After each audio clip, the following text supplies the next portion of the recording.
I have absolutely no idea why anyone would ever want to put Star Wars Rebellion back in the box. It's just that good of a game. But just in case you want to rebox it, here's how. This is Legendary Tactics. So I cracked this game out, and immediately the first thing that I enjoyed about it was the miniatures. You've got your TIE fighters, your Y-Wings, Corellian Corvettes, beautiful little minis, well constructed. You got your Rebel transports, your troopers, X-Wings. These are really beautiful components. I'm just randomly pulling these out here. Some AT-STs. Those are beautiful. They're a lot of fun. Oh, you've got your Super Star Destroyer. This thing is a real set piece in the game. The Star Destroyers come in two pieces. You have to assemble them.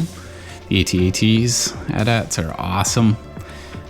The game actually comes with 3 Death Stars. There's 2 fully built Death Stars, and you actually have to assemble them. So there's one that's partially built, and throughout the game you can build that one. So let's get those back into the bag.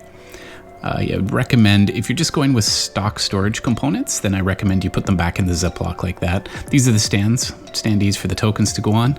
The dice are fairly straightforward. There's 2 different colors depending on whether you're an air unit or a ground unit. You deal different damage, and some of them do cross over and cause damage to both. Let's take a look at the cards now.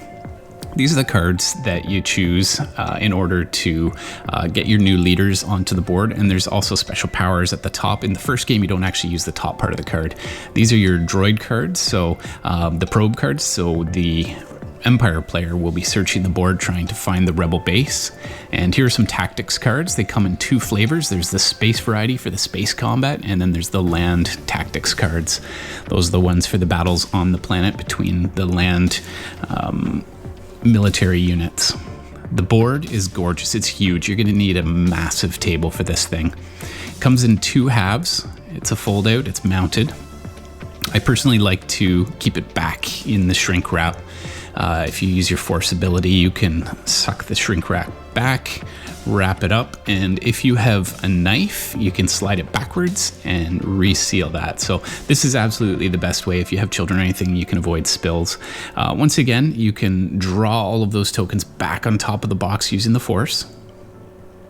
This is just spread out for you nicely so you can see.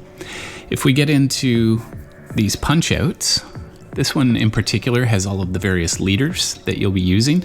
They come into the game as you draw them, and you'll want to use different leaders for different game effects and different cards. They're a lot of fun. I love bringing them in because you're torn between the leader you need to complete a quest and the leader that you really like. So seal those up as well. The Empire player can actually destroy entire systems, just completely annihilate it with those round black tokens. They just cover up any of the populous regions that are wiped out. Honestly, this game is really compact, really fun. This is the player card for the Galactic Empire. Here's the player card for the Rebel Alliance.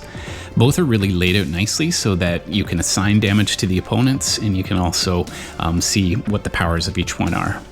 The rules, now I had to go online to check out the rules. I don't love the rule book. It's a little bit heavy. The rules reference itself is very text heavy, and I find that this rule book is a little bit hard to find what you need in it, and it's not necessarily intuitive. So that's probably the only downside to this game. Otherwise, it's absolutely fantastic. So now that you've got all the components back in the game, get the box lid back on. Just in case you are a person like me and you like to keep this in mint condition, then slide the shrink wrap back around it. I usually find that it reseals itself if you line up the edges just right, like so.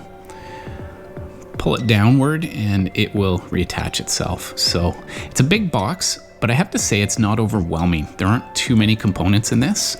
So if you're looking for tons and tons of minis, I mean, there's a lot of minis, but a lot of them are the same. Just catch that box if it starts spinning on you. And for those of you who want to see another way to organize, I got these trays at the dollar store. Really handy way, and they fit right inside the box. You have to refold the cardboard, but I store all of the cards back in Ziploc bags. I store all of the miniatures in the little plastic divider containers. They work really well. That container folds right into the other one and seals up. So it's an easy way to access all the ships. All these tokens, I like to keep them in individual trays like that so that they're really easy to get your hands on. Anyways, this has been our reboxing. Thanks for joining us on Legendary Tactics. If you'd like to see other reboxings like this, be sure to subscribe and join our channel. Get out there, get gaming, be legendary. Thanks so much for your time.